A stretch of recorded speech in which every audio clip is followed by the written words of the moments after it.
सन पे मैंने आपको कुछ कुछ बातें बताई थी कि रिलेटिव में पाथ कैसा होता है, इलिप्टिकल। क्या उसी का एक स्पेशल केस है? क्या क्या सर्कल। कोई कष्ट वाली बात नहीं है। चलो भाई, सर्कल पे अपने बातें कर लेते, इसमें भी अपने कोई दिक्कत वाली बात नहीं है। चलो भाई, और है बोले, अरे बोल बोल, अरे है बोलना, तू भी ना अपने से क्या शर्माता है एकदम। इधर एक, हाँ तो अपनी, अच्छा दो इक्वेशन थी, एनर्जी कंजर्वेशन और angular momentum conservation. Energy conservation और एंगुलर मोमेंटम, कोई शक वाली बात नहीं है। चलो भाई, energy conservation, angular momentum conservation सबने बोला ठीक, मैंने ही बोला। इधर देख, आप इधर देख ध्यान से सुने। हमने याद कर, मैंने आपको V1 V2 याद, अच्छा सबसे पास वाली जगह को क्या बोलते हैं, पेरिजी एपीजी? कोई बुराई वाली बात है ना, अपन ठीक वो कर लेते।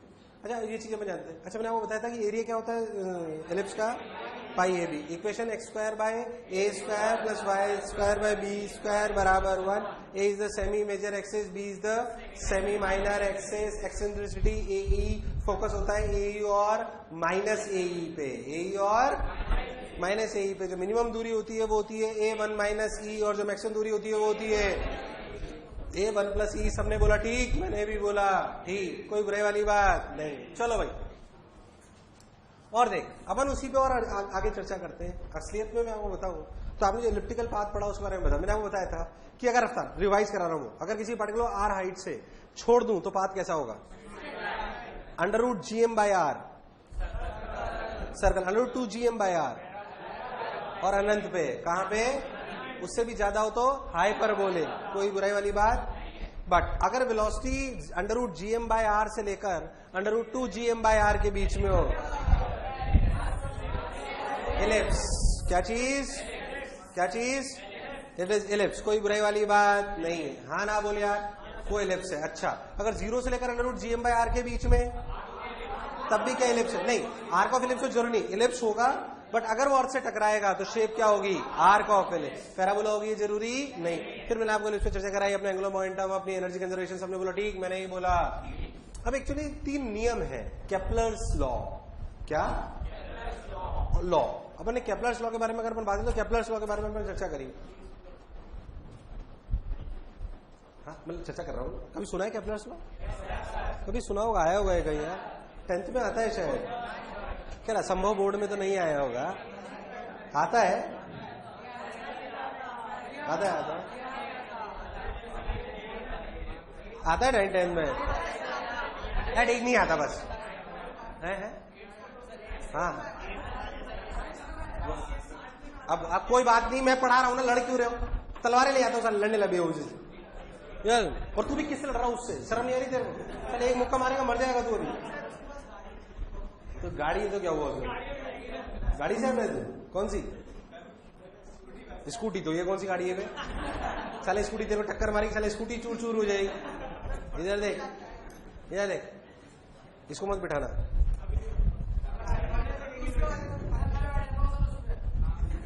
तो बैठ तो जाता है, चलती थोड़ी फिर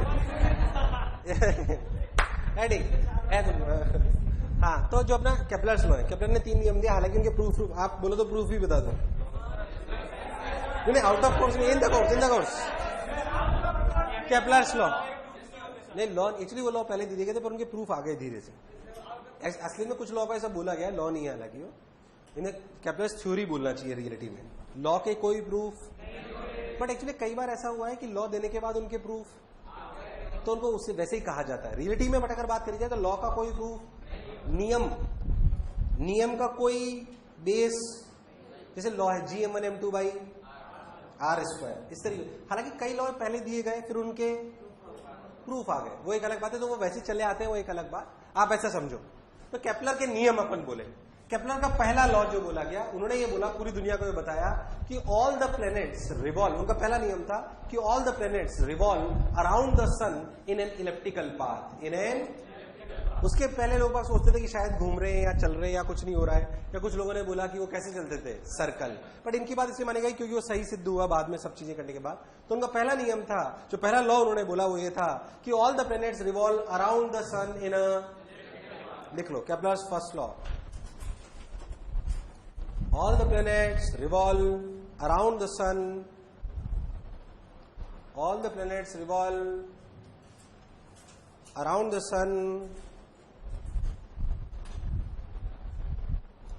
sun in an elliptical path. नियम था, मतलब इसको इसलिए मेरे को लिखाना जरूरी है कि all the planets revolve around the sun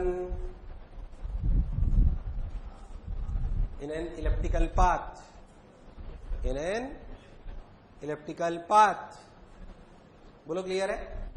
अब सुनो और देख, इन इलेप्टिकल पाथ, बहुत बढ़िया। दूसरा नियम के लिए उन्होंने क्या करा, ध्यान से देखते हैं। देख, ऐसा समझो कि ये आपका सन है, ये आपका, अच्छा इन्होंने एक और बात बोली थी फर्स्ट लॉ में कि all the planets revolve along elliptical path around the sun with sun at one of the foci. With sun at one of the, आप चाहो तो ये भी ऐड कर सकते हो कि with sun at one of the foci. Foci मतलब focus. With sun at one of the focus. या foci जो भी आपको लिखना हो, जैसे आपको लिखना हो। अब मान लो कि आपका सन है, कौन है आपका सन? सन मतलब सूरज, बेटा नहीं। हाँ, SON SUN नहीं, मुझे कोई जरूरत थोड़ी है। हाँ, सन तो जो सूरज है, कौन है? सूरज। मेरे को बोलने दोगे? सूरज। अब जो सूरज है उससे मान लो कि आपका प्लेनेट ऐसे इलेक्ट्रिकल पाथ में बह कर रहा है। मान लो किसी r दूरी पे उसकी रफ्तार v है, कितनी है? v। तो वो बहुत छोटे से टाइम इंटरवल dt में, कितने में? dt में, किसमें? dt में। अगर अपन नॉर्मली बात करें तो dt में वो छोटा कितनी दूरी चल लेगा? v dt। बहुत छोटा इंटरवल लिया, पहले तो रफ्तार कांस्टेंट की वेरिएबल, बट बहुत छोटा इंटरवल लूं तो क्या कांस्टेंट मान सकता हूं? बहुत छोटा इंटरवल dt लूं तो क्या मान सकता हूं कि planet is moving in a straight line path and the distance travelled is v dt? For very small interval of time we are considering it, right? तो हमने बोला v dt, तो इसने छोटे से टाइम इंटरवल में जो दूरी ट्रेवल करी, इसको थोड़ा सा मैं जूम करके बनाता हूं। इधर देख, इस पूरे सेगमेंट को जूम 8x। हाँ ना, बोल यार। तो देख, खुपाच v dt, खुपाच।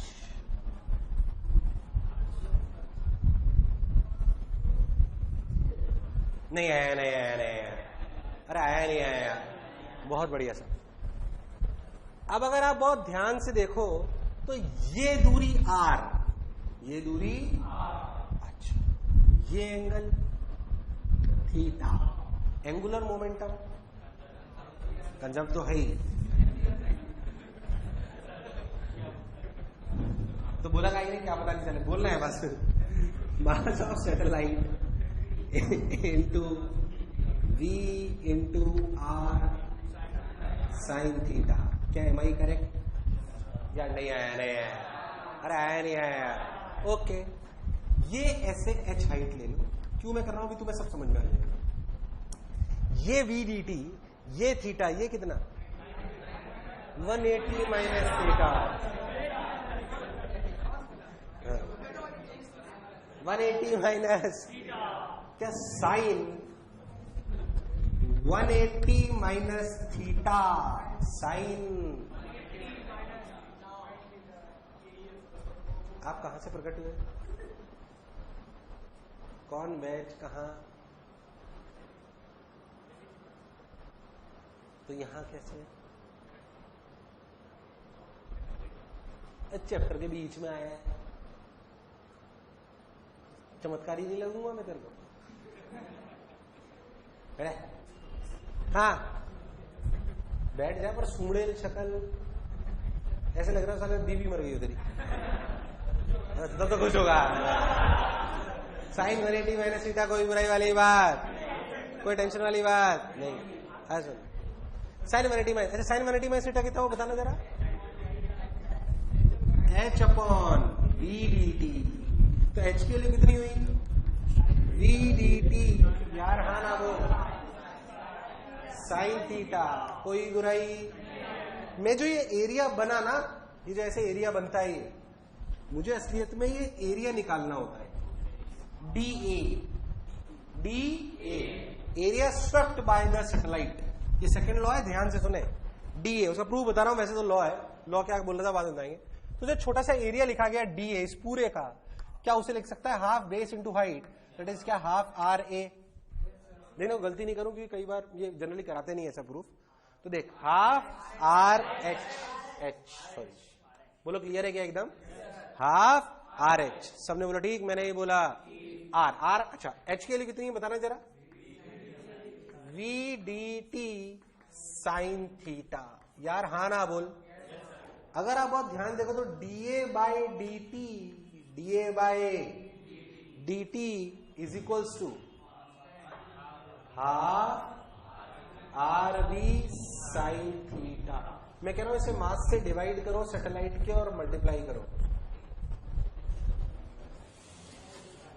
मैं कह रहा हूं इसे मास से मल्टीप्लाई करो और डिवाइड करो। कर सकते हैं क्या? What is this? क्या एल इज कंजर्व? क्या आर चेंज हो रहा है? क्या वी चेंज हो रहा है? क्या थीटा चेंज हो रहा है? But m r we sine theta change. तो चीज क्या निकल के आई? L by 2m is settle. अरे यार हाँ ना बोल। अब बता ये चीज कांस्टेंट है कि वेरिएबल? यानी कि DA by D T is constant. This is second law. तो इसको कैसे इंटरप्रेट करा गया? Let me tell you. DA by D T is constant. ध्यान देखना, DA by D T is, DA by D T is, this is constant, this is constant value है वो DA by D T. What is DA by D T? Area swept by the satellite on the planet, is constant. मतलब कोई भी satellite, DA by D T constant क्या मतलब है? कोई भी सैटेलाइट जो एरिया बनाएगा या स्वेप्ट करेगा किस पर? प्लेनेट पर, किसी भी एक फिक्स इंटरवल ऑफ टाइम में, क्या वो हमेशा सेम रहेगा? हमेशा क्या रहेगा? इसके लॉ का मैं एक और मतलब तेरे को समझा दो। देख कैसे, जो आपको बताया गया है, देख कैसे। बैटरी रखी गई है, ठीक। ध्यान सुन, जो उसका मतलब है, उसका मतलब देख, उसका रिलेटिव में जो किताबों में मतलब समझाया जाता है वो ऐसे देख। मैं आपसे बोलूं कि ऐसे आपका, ये आपका प्लेनेट है, मान लो कि आप 1 सेकंड पे यहां पे थे और 2 पे यहां पे थे। अब मान लो कि आप 4 पे यहां पे थे और 5 पे यहां पे थे। ये A2 एरिया और A1 एरिया सेम अलग, ये प्रॉपर्टी बताता है ये। What is law? लॉ किताबों में देखोगे तो क्या मिलेगा आपको? Area swept by the satellite on the planet in a fixed interval of time remain same, और we can say areal velocity of the satellite is constant. What is dA by D T? What is dA by D t? और we can say areal velocity of the satellite remains. कोई बुराई वाली बात? पहले तो क्या proof के साथ तुम्हें लॉ समझ आया है? बोला आया नहीं आया? एकदम पक्का, अच्छे से उतार और जो लिखा रहा हूं लिख। ऑल किताबों में आपको सिर्फ लिखा हुआ मिलेगा। It states that area swept by the satellite, लिखो, area swept by the satellite, swept समझते हो ना तुम लोग? SWEPT, area swept by the satellite on the planet in a fixed interval of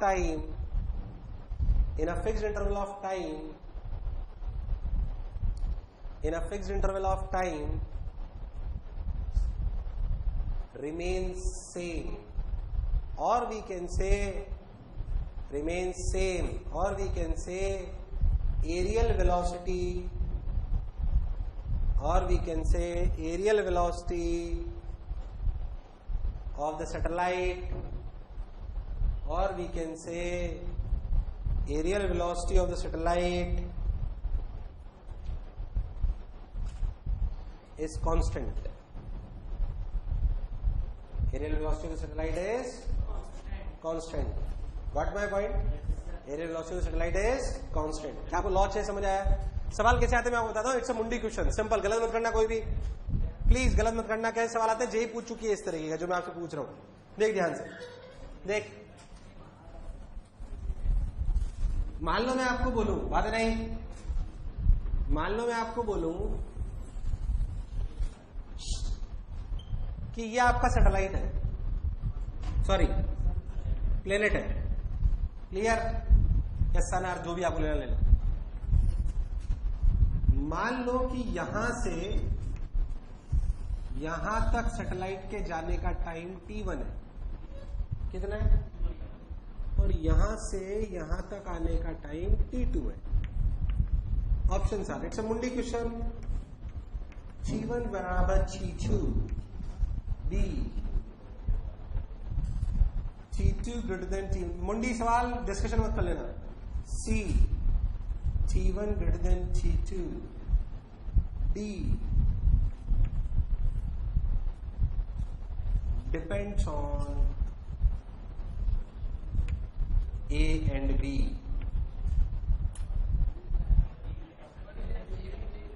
अबे a semi major axis, b semi minor axis. तुमने कौन सा ये समझा था? अच्छा ये a b अलग है बे. सवाल करो. क्या सवाल जेई पूछ चुकी है?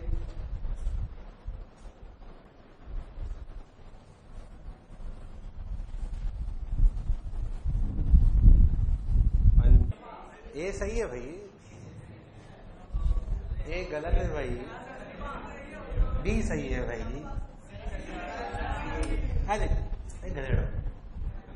Area swept by the satellite on the planet.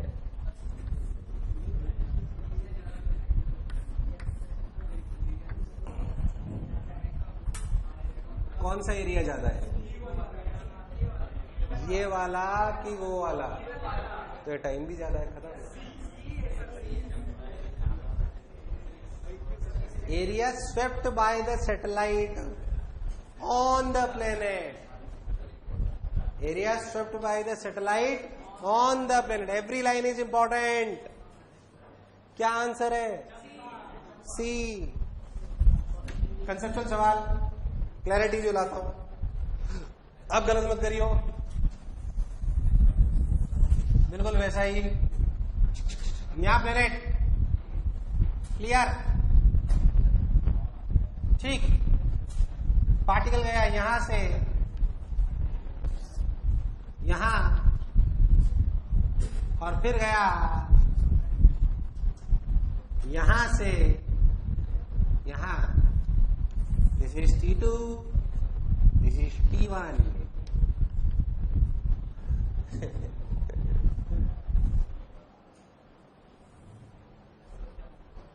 वही सेम ऑप्शन भी सेम. अब सही दियो आंसर.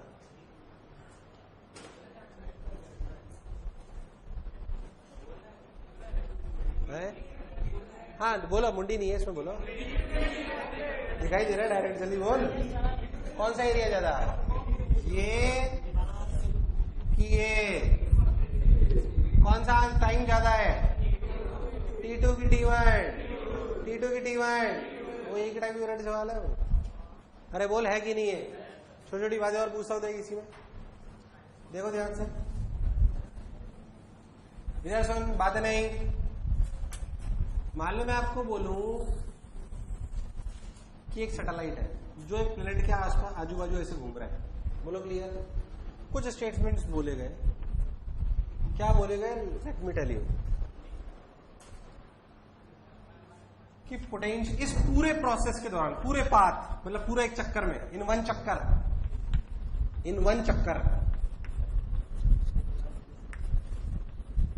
पोटेंशियल एनर्जी का magnitude is always less than kinetic energy का मैग्नीट्यूड. मल्टीपल करेक्ट सवाल हो सकता है. Be always.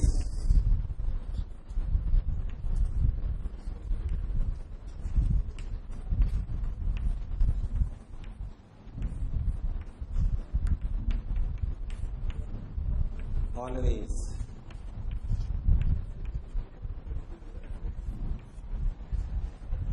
क्या हुआ? अच्छा sorry sorry sorry sorry sorry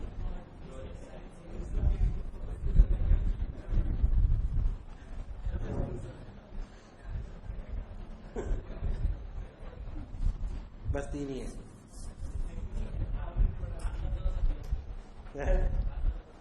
कुछ एक और दूं?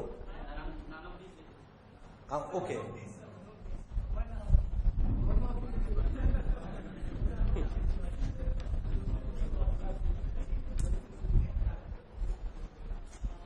ये चेक कर लेते हैं। Total energy of the system में एक और ऑप्शन देता है इसमें, always true wrong. Total energy less than 0, true false? अरे लेस देन 0 है तभी तो ये टिका हुआ है सिस्टम। अगर इक्वल टू 0 हो जाता तो क्या अनंत पे पहुंच जाता? कहां पहुंच जाता यार? हाँ ना बोल, क्योंकि इन दोनों की इन्फिनिटी पे एनर्जी 0 होती है ना। ये सिस्टम ऐसे बंधा हुआ ही इसलिए है क्योंकि टोटल एनर्जी नेगेटिव है कि पॉजिटिव है? अगर टोटल एनर्जी नेगेटिव है, ध्यान से सुने, टोटल एनर्जी बराबर kinetic energy plus potential energy. आप लोग खुद बताओ, ये क्वांटिटी नेगेटिव, ये क्वांटिटी पॉजिटिव, पर ये भी पक्का नेगेटिव, क्योंकि अगर ये नेगेटिव नहीं होगी तो सिस्टम बाउंडेड होना पॉसिबल। अरे यार हाँ ना बोल, total energy of the system negative होगी तभी तो ऐसा होगा, वरना होना पॉसिबल। अरे आवाज हाँ ना बोले यार। अब बताइए नेगेटिव या पॉजिटिव या नेगेटिव, तो इसका मैग्नीट्यूड ज्यादा की कम, ज्यादा की कम। तो ये ऑप्शन सही की गलत? क्या इसका उल्टा लिखा होता तो सही होता? पक्की बात? हाँ ना बोल। Some basic questions.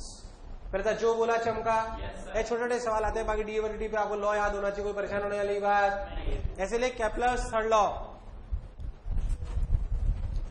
Kepler's third law, इधर देख, केप्लर्स थर्ड लॉ देख, बात इधर देख,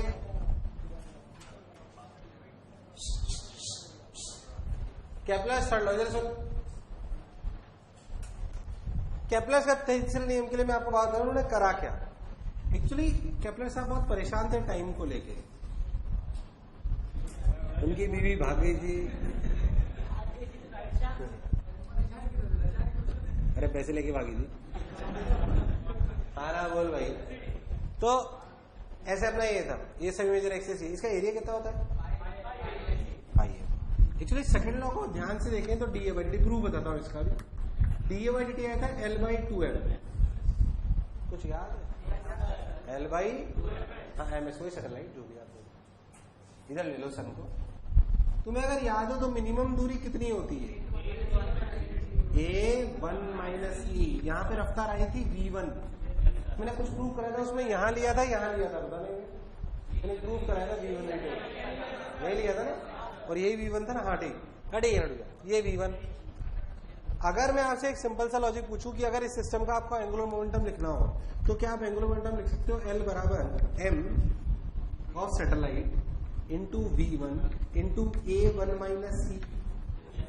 यार हाँ ना बोले यार, मैंने इसलिए प्रूफ पहले कराया था कि अब देख लिख दूं, वरना यहाँ करा था तो और टिपिकल हो जाता आपके लिए।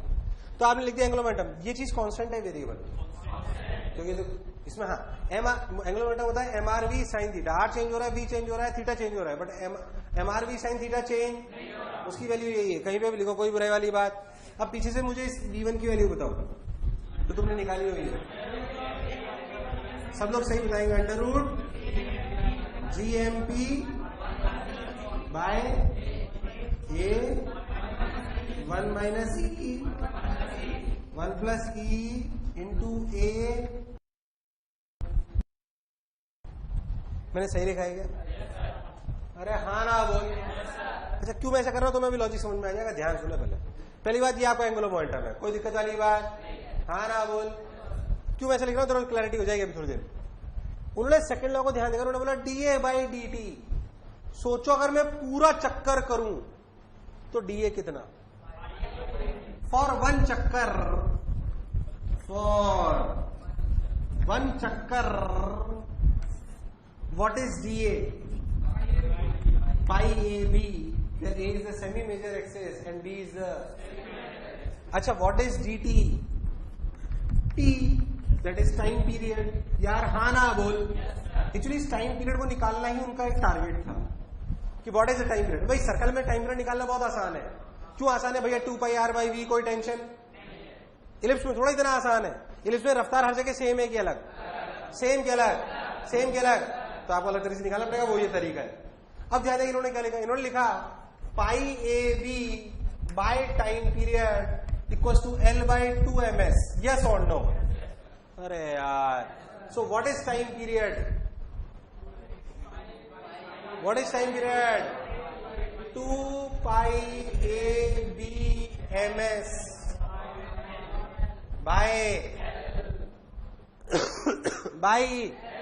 by and what is the value of L?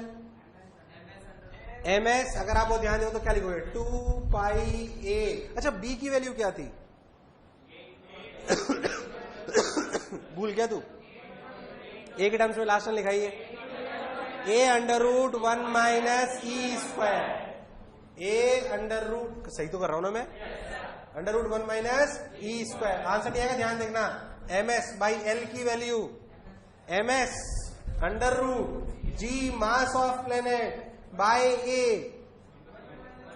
1 + e by 1 - e. हाँ ना बोल? नहीं आया, नहीं आया. ms ने ms को कौन से a ने? अच्छा, a एक और है.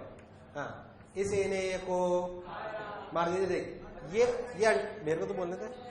ये √1 + e, ये भी √1 + e, गायब. ये √1 - e, ये दोनों भी √1 - e. हाँ ना बोल? ध्यान देख तो क्या आया. Time period equals to 2π√GMT. अब देख, ये a कट गया, ऊपर a और a रूट, मतलब a√2, मतलब a की पावर 3/2. ये है law.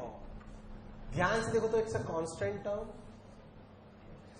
t² is directly proportional to r³. नहीं, किताबों में 12वीं किताब में उठाओगे या 11वीं में उठाओगे तो लिखा जाएगा t² directly proportional to r³. वो बच्चे को क्योंकि सर्कल के लिए पढ़ाया जाता है. रियलिटी में लॉ सर्कल के लिए नहीं है. लॉ किसके लिए? And it is t² is directly proportional to aq, where a is what? Semi major axis. अगर ये सर्कल बन जाएगा तो क्या ए ही आर बन जाएगा? ए ही क्या बन जाएगा? क्या बन जाएगा?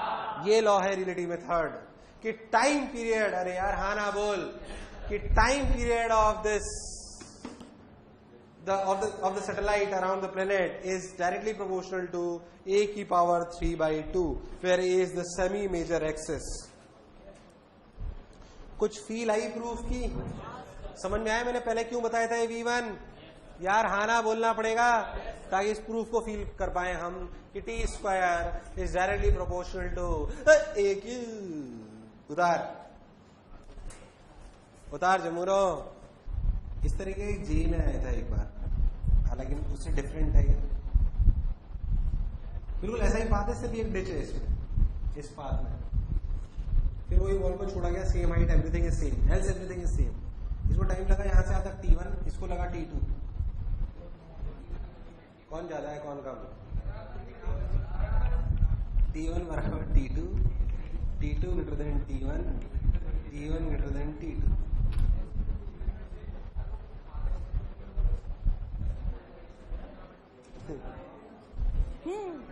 होमवर्क है, homework. This is homework. Discuss करूंगा ना, चिंता कर रहा है. यह देख, इधर सुन. अरे बात नहीं. t² is directly proportional to aq. ये अरे ये कैप्टर का तीसरा नियम है. कोई खास बात? पक्की बात. हम आप फर्जी वाले सवाल आते हैं. मान लो कि सन और अर्थ की दूरी को आधी कर दी जाए, ये कर दिया जाए, तो बताओ टाइम पीरियड. अभी सन और अर्थ के बीच में क्या टाइम पीरियड है? 365 ले लो तुम तो। अगर दूरी आधी कर दी जाए टाइम पीरियड पे क्या होगा? बेसिकली जब भी ऐसे सवाल आए तो आपको सारे पाथ सर्कुलर मानने हैं। कैसे माने? अपनी अक्ल लगानी यार, हाँ ना बोल। जब तक बोला नहीं हो इलेप्टिकल तब तक इलेप्टिकल कंसीडर करना। कैसे कंसीडर करना है? क्या इलेप्टिकल में? अच्छा इलेप्टिकल आ जाए तो दो चीजें मेन इंपॉर्टेंट है, एंगुलर मोमेंटम और एनर्जी कंजर्वेशन। कौन सा कंजर्वेशन? जैसे बोला है ना, मैं आपको बताता हूँ कि जो मैं पढ़ा रहा हूँ दैट इज थोड़ा सा आउट ऑफ सिलेबस। टाइम है तो मैं बताया था। अच्छा सिर्फ सुन ले, ऐसे मतलब अच्छे सवाल जो कहते हैं ना इसमें, बाकी तो नॉर्मल कुछ नहीं है जो मैंने पढ़ाया हुआ आएगा। बाकी जो अच्छे सवाल हैं वो और कैसे होते हैं देख। क्या चल पहले मैं तुझे डबल स्टार सिस्टम पढ़ाया था, फिर थोड़ा एक्स्ट्रा सवाल करा दूंगा, टाइम बचेगा तो। लिख पहले डबल स्टार सिस्टम, लिख डबल स्टार सिस्टम। बहुत सिंपल सी बेसिक बात, देख इधर। टाइम बचेगा तो फिर दो चार अच्छे सवाल करा दूंगा, देख इधर। डबल स्टार सिस्टम, ये गलियां ये चौबारा। डबल स्टार सिस्टम एक्चुअली थोड़ा सा एक्सप्लेनेशन है जो आपको ये भी पता पड़ेगा। जैसे अगर आप मान लो कि आप न्यूक्लियस और इलेक्ट्रॉन को बात करते हो तो कौन मूव करता है? किसके अबाउट? न्यूक्लियस। क्या आप न्यूक्लियस को स्टेशनरी मानते हो? अर्थ और मून को देखते हो तो अर्थ और सन को देखते हो। हम क्यों ऐसा करते हैं उसके पीछे लॉजिक भी है और उसको पहले अपन समझें। रियलिटी की अगर बात करी जाए तो हम ऐसा बोल सकते हैं कि कोई भी दो स्टार या दो प्लेनेट या एक प्लेनेट एक सैटेलाइट वो असलियत में ऐसे मूव करते हैं। कैसे? मान लो कि एक M1 मास, मान लो कि एक M2 मास।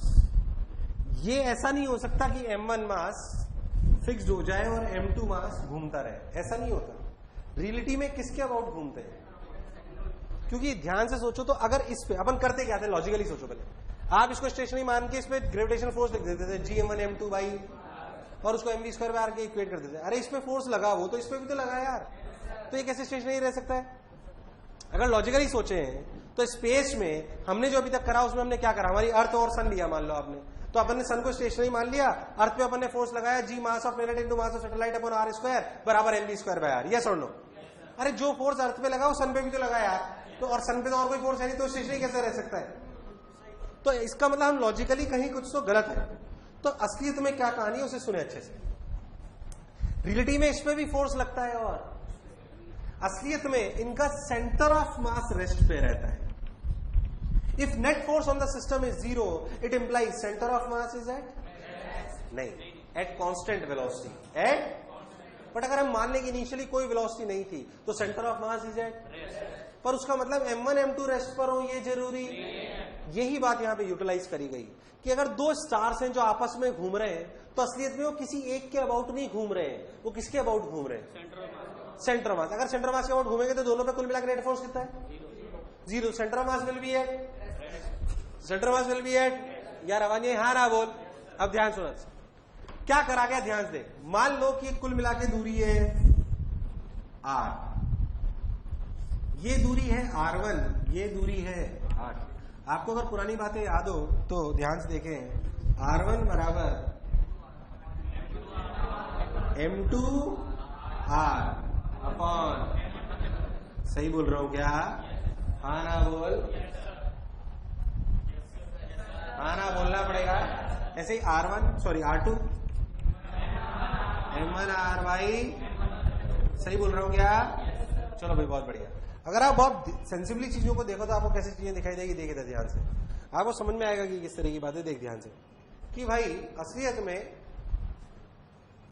ये वाला पार्टिकल ऐसे घूम रहा है, r1 रेडियस, हाँ ना बोल, और ये वाला इसके अबाउट ऐसे घूम रहा है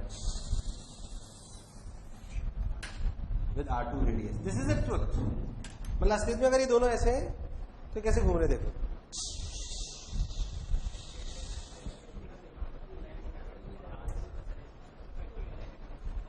नहीं आया, नहीं आया। ये ऐसे ऐसे घूम रहा है, बोलो क्लियर। और ये, और दोनों किसके अबाउट स्टेशनरी है? किसके अबाउट? यार आवाज हाँ ना बोले यार, किसके अबाउट? उड़ गए तोते, किसके अबाउट? सेंटर ऑफ मास के अबाउट स्टेशनरी है। सबने बोला ठीक, मैंने भी बोला, बहुत बढ़िया सब। बहुत मजा आया, वाह, m1 r bye m1 plus m2, r1 बराबर m2 r bye m1 plus m2। सबने बोला ठीक, मैंने भी बोला पक्की बात, बहुत बढ़िया साहब। तो अपन ने ऐसे लिख दिया r1 r2, असलियत में ऐसे मूव कर रहे हैं सेंटर ऑफ मास के अबाउट। अब अगर मैं इस m2 पे इक्वेशन लिखूं तो ध्यान से देखो, तो m2 पर अंदर की तरफ, किधर की तरफ, अंदर की तरफ जो फोर्स लग रहा है वो कितना लग रहा है, Gm1 m2 by are square, नहीं आया, Gm1 m2 by are square बराबर, अच्छा इन दोनों की क्या सेम होगी, इसकी रफ्तार मान लो v2, इसकी रफ्तार मान लो v1, क्या सेम है, रफ्तार की ओमेगा, क्या सेम है, क्या सेम है, क्या सेम है, क्योंकि जब ये यहां होगा तो ये यहां होगा, जब ये यहां तो क्या ये यहां, क्योंकि दोनों का फोर्स क्या हमेशा सेंटर से ही पास करना चाहिए, इसलिए क्या दोनों के लिए अपोजिट होना जरूरी हो जाएगा यार, हाँ ना बोल। इसलिए इनका क्या सेम होगा, ओमेगा की v1, ओमेगा की v1, ओमेगा सेम होगा। ध्यान से देखो तो क्या Gm1 m2 bye are square को लिखा जा सकता है m2 omega square r2, yes और नो, नहीं आया, हाँ ना बोल। और ओमेगा से टाइम पीरियड आएगा, डबल स्टार सिस्टम के लिए टाइम पीरियड निकल के आएगा ये।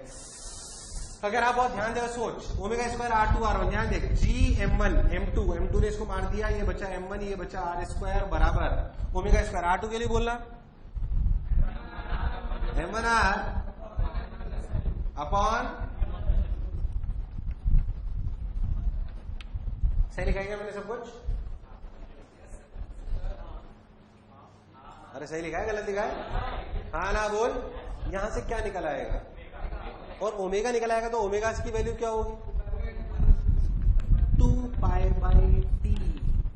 आपको कोई सॉल्व नहीं करना है, सॉल्व नहीं करना आपको, मैं कोई किताबी के तरह फॉर्मूला निकालना आप, मैं आपसे सिर्फ एक बात पूछ रहा हूं, ध्यान से सुने एकदम, मैं आपसे सिर्फ एक बात पूछ रहा हूं सिंपल, कि अगर ये कोई पार्टिकल 10m का है और ये कोई पार्टिकल 5m का है और इनके बीच की दूरी r है, क्या आप इनका टाइम पीरियड निकाल सकते हो, डल रिस्पॉन्स हाँ ना बोल यार, क्या आप इनका टाइम पीरियड निकाल सकते हो, यस और नो। फॉर्मूले मत रटो, कोई रटने की जरूरत नहीं, फॉर्मूले किताब जैसे किताब फॉर्मूले दिए होते, आपको करना आना चाहिए। आपको पहले क्या निकालना है, क्या निकालना है यार, आवाज नहीं, क्या निकालना है, आपको क्या निकालना है, आपको सेंटर ऑफ मास निकालना है, बोल हाँ की ना यार। अगर अपन वो ध्यान दे, सोच, असल में तुम्हें ये तो आता है ना, तुम्हें m1 r1 बराबर m2 r2, यार ये तो आता है ना, m1 r1 बराबर, क्या चाहो तो किताबों की तरह मैं निकलवा देता हूँ, ध्यान देखना, कोई गड़बड़ नहीं करी हो मैंने। Gm1 m2 bye are square, ये लिखा गया m2 ओमेगा स्क्वायर r2, कोई गड़बड़ तो नहीं करी मैंने। r2 के लिए ध्यान से देखें, हाँ बिल्कुल सही लिखा है एकदम, r2 के लिए लिखी गई m1 r bye m1 plus m2, कोई गलती नहीं करे। अपन m क्या कट गया, हाँ ना बोलना पड़ेगा, m1 ने m1 को मार दिया, तो ओमेगा की वैल्यू कितनी आई देख, Gm1 plus m2 upon r3 आया क्या, r3 आया क्या, सही है क्या, का रूट, और इसे क्या लिख सकते हैं 2 पाई बाई टी। अरे हाँ ना बोलना पड़ेगा, इसको कभी कभी रिड्यूस मास और ऐसे ऐसे टाइम पास यूज से ही बताते हैं, आपको कोई लेना देना नहीं, नॉर्मल जैसे सिखा रहा हूं वैसे करो। आप तो सवाल पे कंसंट्रेट करो जो मैं आपको कह रहा हूं। अगर 10m और 5m और उनके बीच की दूरी r, और मैं इससे आपका टाइम पीरियड पूछूं, क्या आप बता सकते हो, मैं आपसे पूछूं दोनों की क्या रफ्तार होगी, क्या आप बता सकते हो, बोलो। मैं आपसे पूछूं 10m की रफ्तार कैसे निकालोगे, if it's A double star system, मतलब 2 स्टार आपस में रोटेट कर रहे हैं अबाउट देयर सेंटर ऑफ मास, मैं आपसे पूछूं कैसे रफ्तार, क्या ओमेगा निकाल ली, v1 की रफ्तार कितनी होगी, v2 की रफ्तार कितनी होगी, ओमेगा 2, अरे v2 की रफ्तार कितनी होगी, रटो मत, समझो, इट्स ए क्वेश्चन, रटो मत किताबों की तरह।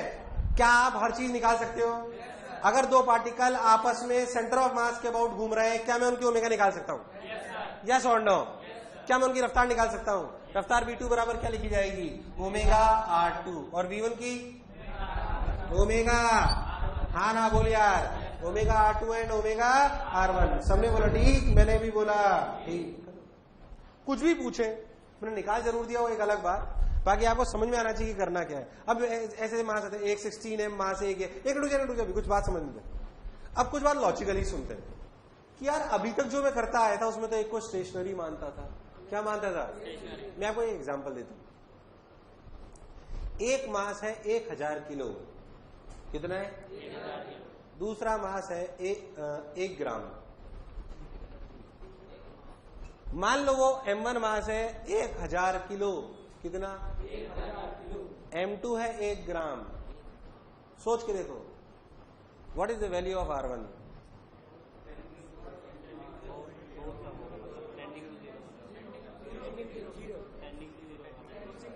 टेंडिंग टू क्या we can assume that M1 is at rest? इसलिए हम सारे सवालों में ऐसा मान लेते थे, क्योंकि अर्थ और सन में, अर्थ और किसका मास बहुत ज्यादा है? अर्थ और मून में अर्थ का। तो हम जब एक बहुत बड़े प्लेनेट के रेस्पेक्ट में सैटेलाइट को घुमाते हैं, तो क्या हम ये अप्रोक्सीमेशन ले सकते हैं कि प्लेनेट इज अप्रोक्सीमेटली स्टेशनरी? वो रियलिटी में स्टेशनरी है कि both are moving about their centre of mass? About their. But if the planet is very very heavy as compare to satellite, क्या we can assume that planet is stationary with respect to satellite? जो आपने पढ़ा वो अभी तक यही मान के करा था, उसका लॉजिक मैंने अब दिया है। पहले था जो बोला चमका, मुझे लगा नहीं तुम्हें चमका, हाँ ना बोल, उतार।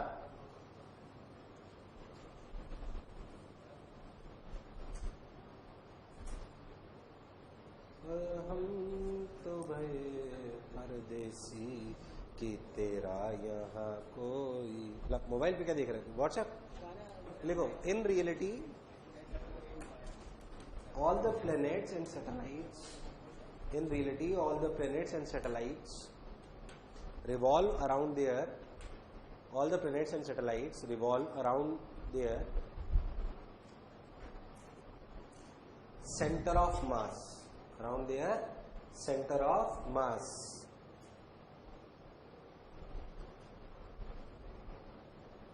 But if the mass of the planet is very large as compared to the mass of the satellite, but if the mass of the planet is very large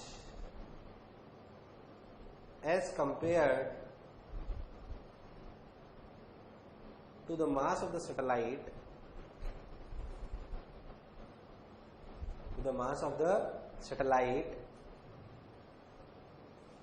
then we can assume that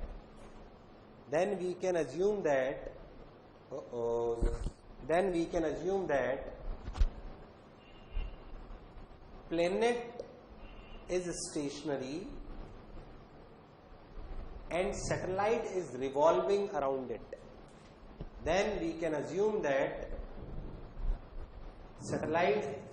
planet is stationary and satellite is revolving around it in a circular path.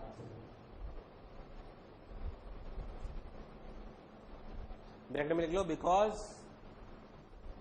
R1 tends to 0, because R1 tends to 0।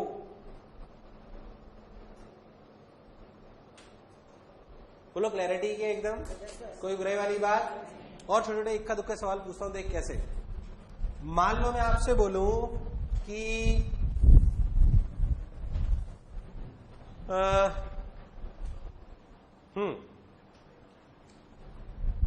मान लो मैं आपको बोलूं कि हाँ,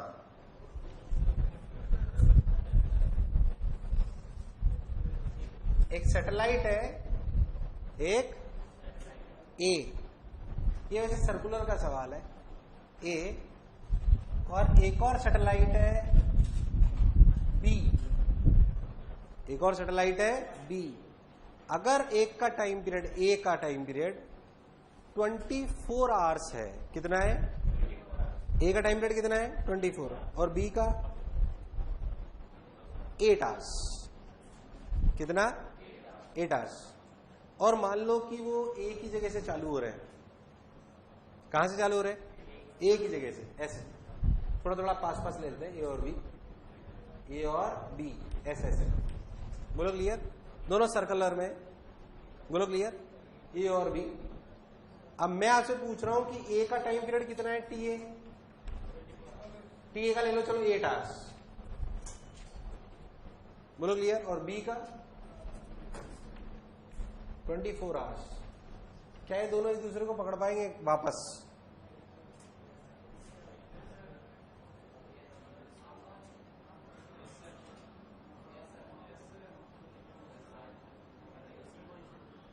इसी कहीं पे भी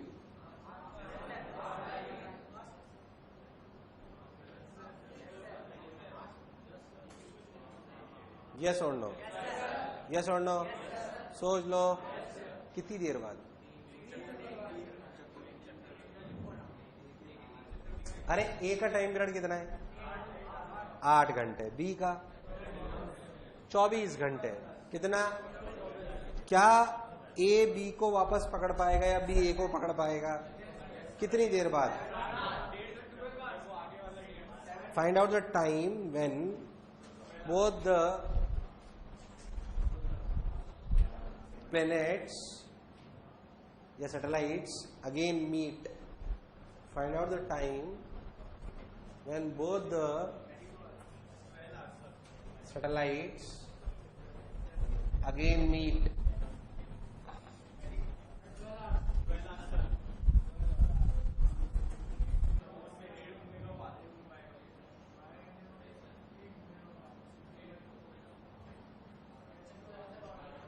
ए वाला तो आगे निकल गया ना, तो पूरा चक्कर करा तो बी कहां पहुंच गया? यहां पहुंच गया 1/3। तो अभी टाइम कितना हो रहा है? 8 घंटे। कितना हो रहा है? 1/3 पहुंचा कि 1/3? 1/3 पहुंचा ना। हाँ, तो ए वाला क्या ए वाला और अप्रोच करेगा तो टाइम पीरियड 8 से ज्यादा होगा, तो 12 कैसे आया? ये क्या बताओ 12 कहां से आया? क्यों आएगा? लॉजिक बता।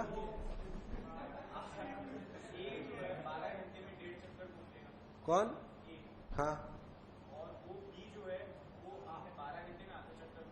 ठीक है, वो तो गलती से आ गया है इसमें। अगर ऐसा नहीं होता तो कुछ डेटा अलग लेता तो 12 घंटे कैसे आया इसका बताना जरा। 1.5 वाला चक्कर परफेक्ट बैठ गया इस वाले सवाल में, इस वाले सवाल में बैठा है। बाकी कैसे करोगे? रुक जाओ, मैं डेटा चेंज करता हूँ, आसान हो गया ये। एक मिनट रुक जाओ, नहीं रुक जा। इसको 8 घंटे ले, रुक जा, नहीं 12 घंटे ले तो गंदा आएगा क्या?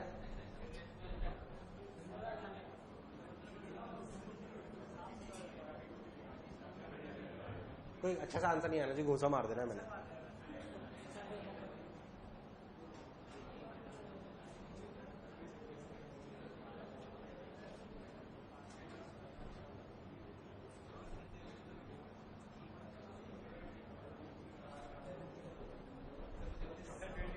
अच्छा, एक मान लो 10 घंटा, हाँ गंदा ले सकते कुछ भी। असलियत में मेरी बात ध्यान सुने। अच्छा, एक मान लो कुछ भी ले लें अपन, एक 5 घंटे, एक 6 घंटे, एक 24 घंटे, जो आपको लेना हो लो है। मान लो कि जैसे ये 24 घंटे लूं, एक और करके बताओ, ये 6 घंटे लूं 6 आवर्स, और ये लूं कितना 24 घंटे। अब भी अच्छा सा आएगा कुछ? अरे पहली बार मिलने की बात हो रही है, पहली बार मिलने की बात हो रही है। भूल जुलूल आंसर मत दो साले, सब आंसर गलत दिए एक के अलावा, इसलिए मैं बार बार डेटा चेंज कर रहा हूं। ये निकाल सकते हो तुम लोग, लॉजिक लगाओ थोड़ा। एक का टाइम पीरियड 6, एक का टाइम पीरियड 8 घंटे, शायद सही है।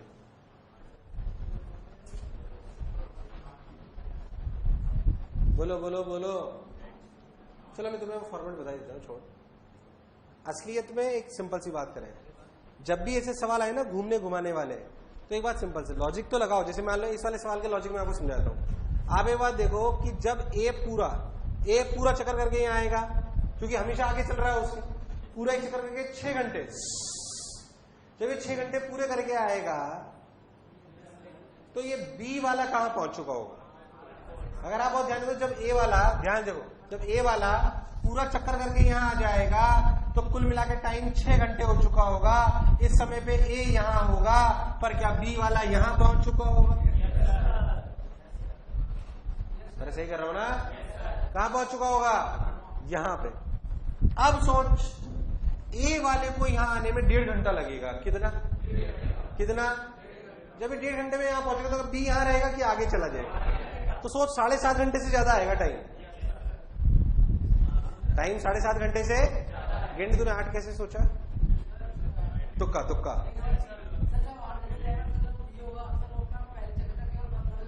हाँ,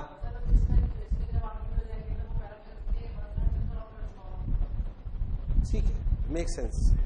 इसने रिलेटिव लगा लिया। अब बेसिकली लगाया ऐसे रिलेटिव ही है। अगर आप बहुत ध्यान देखो तो आपको कुछ नहीं करना है। असलियत में वापस मिलने का टाइम पीरियड है क्या? 2π/ω रिलेटिव। 2π/, अरे ओमेगा रिलेटिव। अगर मैं एक पे बैठ जाऊं दूसरे की ओमेगा देखूं तो जो एक चक्कर का टाइम पीरियड होगा वही तो मिलने का समय है। ओमेगा रिलेटिव का क्या मतलब? एक को क्या मान लिया? अरे एक को क्या मान लिया? मैं आपको इसलिए लिखा रहा हूं कि जैसे कई बार कॉमन सेंस से आएगा, कई बार कॉमन सेंस से आपको कैलकुलेशन करनी पड़ेगी। अरे यार हाँ ना बोल, ऐसे नहीं होगा कि स्टैंडर्ड आंसर आ जाए 10-12 या इस तरीके का। तो आपको लगाना होगा 2π/ω रिलेटिव। क्या लगाना होगा? 2π/ω। अच्छा, ओमेगा रिलेटिव जैसे इस वाले पर्टिकुलर सवाल में देखें तो 2π/ω रिलेटिव। ओमेगा रिलेटिव यहाँ पे ω1 माइनस, यार आवाज नहीं आई यार। अगर अपन ध्यान दें तो ω1 माइनस ω2। ω1 किसकी ओमेगा ज्यादा है? जिसका टाइम पीरियड ज्यादा है कि कम? यानी कि आप क्या लिखोगे? 2π/6 माइनस 2π/8। 2π ने 2π को, सॉरी 2π/24। 2π/20। बोल आंसर आ रहा है नहीं आ रहा है? इससे आ ही नहीं रहा। निकाल के देख, हो सकता है मैं गलत कर रहा हूं। अरे आ रहा ही नहीं आ रहा। पक्की बात बोल, कितना आया? 8। हमेशा इससे आएगा, परेशान होने की कोई जरूरत नहीं। सिंपल ही लगाना है बस, तुम्हें कोई लॉजिक नहीं लगाना, हमेशा आएगा। पिछले सारे सालों में लगा दो भले कोई। अच्छा, एक मिनट रुक जा। अगर एक की डायरेक्शन ऊपर लेता है एक की नीचे तो क्या प्लस आता? तो क्या आता? बेसिकली सर्कुलर का सवाल है, ग्रेविटेशन का इसमें कुछ नहीं है। बट इस सैटेलाइट के नाम पे कई बार सवाल पूछ रहे थे इसलिए मैंने करा दिया। ऐसा हो सकता है तुम्हें सर्कुलर में भी कराया हो। इधर देख, लिख लो 2π/ω रिलेटिव। टाइम बच गया, बोलो तो 1-2 अच्छे सवाल कराऊं टफ इलिप्स के, सैटेलाइट के, रिलेटिव में मजेदार करा दूं। एक कुछ छोटा तो नहीं, पहले अपनी बेसिक चीजें देख लेंगे नोट्स में। डबल स्टार सिस्टम एक्चुअली इस तरह के मेथड बहुत बार करे जाते हैं। जो मैं आपको कह रहा हूं, मान लो कि एक प्लेनेट है। क्या ये? मैं आपको बताता हूं सर सवाल कैसे आते हैं। देख सकते, खतरनाक सवाल आ सकते हैं इसमें ग्रेविटेशन में, बहुत जोरदार। ओलंपियाड पूछती है जनरली अच्छे सवाल। जैसे उन्होंने ओलंपियाड में एक बार क्या पूछा उन्होंने, सिर्फ सवाल बताता हूं, करते नहीं है, फालतू टाइम पास नहीं करेंगे तो एक सवाल में आधा घंटा निकल जाएगा। क्या करा उन्होंने? ध्यान सुन। उन्होंने क्या करा, उन्होंने बोला कि एक पार्टिकल था जो आर, एक सैटेलाइट था जो आर दूरी पे, कितनी दूरी पे? मस्त आर दूरी पे प्लेनेट के आजू बाजू चक्कर लगा रहा था। समझ में? ठीक है, लगा रहा होगा, उसमें कौन सी खास बात? उसकी रफ्तार कितनी रही होगी अगर वो सर्कल में घूम रहा है तो? √gmv/r। बहुत बढ़िया साहब, ठीक। अब क्या हुआ, वो जो ऐसे रफ्तार से नहीं चल रहा था ना, इसका मास मान लो m था। बोला एक मेट्रॉइड, क्या चीज? मेट्रॉइड समझते? एक और मेट्रॉइड बिल्कुल सेम मास का इससे आके बी से टकरा गया, इससे आके टकरा गया, इनलास्टिक को नहीं, खपाच, और चिपक गया उससे चिपक गया। किससे चिपक गया? सैटेलाइट से। तो उन्होंने पूछा कि find out the maximum distance of the combined satellite and meteoroid from the planet. Maximum या मिनिमम, कुछ भी एक, वो दोनों निकल आएंगे उससे। मेरी बात ध्यान से, उन्होंने क्या सवाल पूछा था? सिर्फ इमेजिन करना क्या सवाल है। ये करीबन 10 नंबर का या 15 नंबर का सवाल आया था ओलंपियाड में, जो मैं आपसे पूछ रहा हूं। क्या करा उन्होंने? एक प्लेनेट लिया, प्लेनेट से क्या लिया? एक सैटेलाइट। सैटेलाइट आर रेडियस के चक्कर में घूम रहा था, उन्होंने बोला उससे आगे मेट्रॉइड टकराया। क्या टकराया? मेट्रॉइड आगे टकराया, सेम मास, रफ्तार v0, रफ्तार v0 आगे टकराया और चिपक गया, और चिपक गया। अब पूछा जो कंबाइंड मास सिस्टम बना उसकी क्या मैक्सिमम दूरी होगी प्लेनेट से? कैसे करोगे इसे? क्या होगा इसके बाद? इट्स इनइलास्टिक कोलिजन बोला था उन्होंने, चिपक गया तो बोले इनइलास्टिक कोलिजन। ऐसे था और वो ऐसे भी से आया और सेम मास था दोनों का।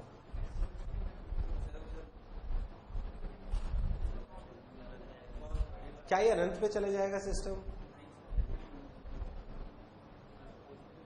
क्या ये दोनों मिलके सर्कल करेंगे, ऐसे चिम करेंगे?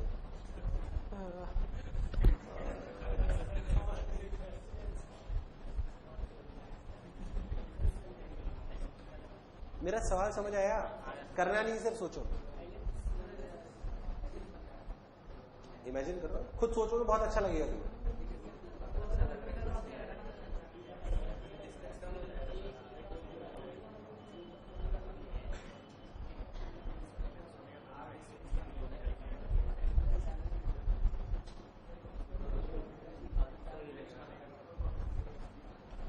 कैसे बनेगा?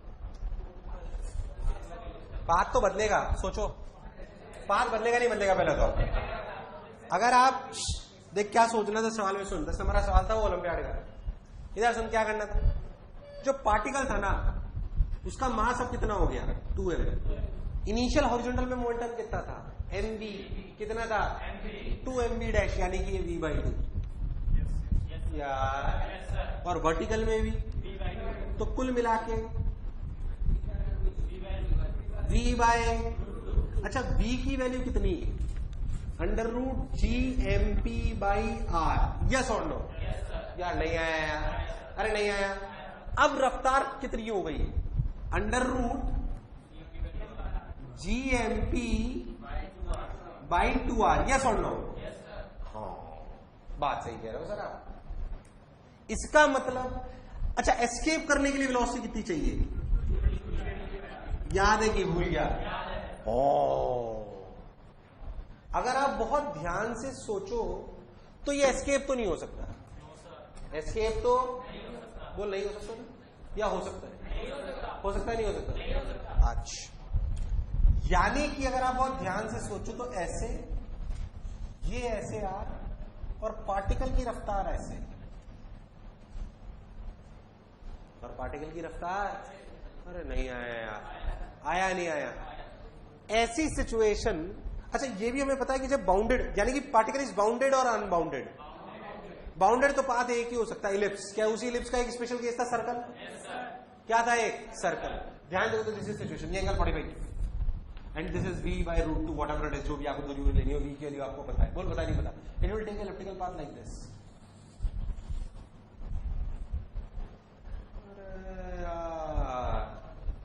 उड़ गए तोते, नहीं आया, अरे नहीं आया, अरे नहीं आया। अब आप कोई भी दूरी आर मान लो जो आपको माननी है, आर मिनिमम, आर मैक्सिमम। आप एक सुन, आप यहां से लेकर यहां तक, यहां पे आर और ये बी दो वेरिएबल है, बोल है कि नहीं है? ये आर डैश जो भी आपको मानना है, आर डैश और बी, यहां से लेकर यहां तक दो इक्वेशन लगेगी। कौन कौन सी?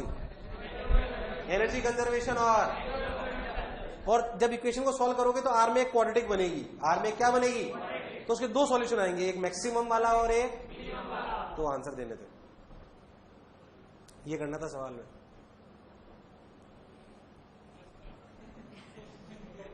क्यों सर डिप्रेशन में ला रहे हो? ग्रेविटेशन अभी तक तो समझ में आ रहा था।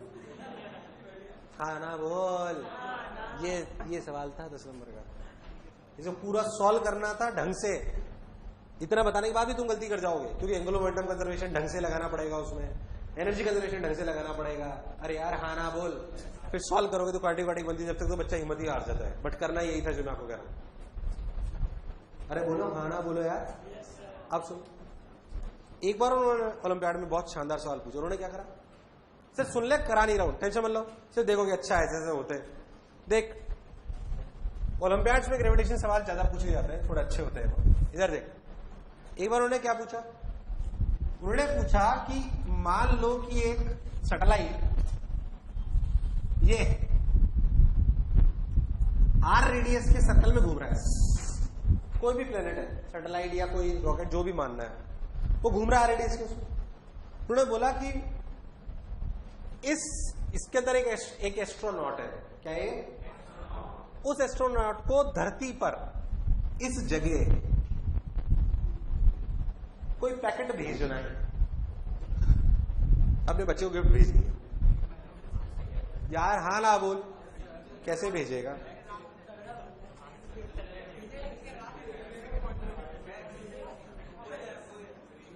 तो पहले तो सवाल चमका, एक एस्ट्रोनॉट है जो सैटेलाइट में ऐसे घूम रहा है, उसको एक पैकेट भेजना है यहां पे। कहां भेजना है? यहां पे। सवाल ये था कि बाय व्हाट स्पीड ही और शी, जो भी एस्ट्रोनॉट शुड थ्रो द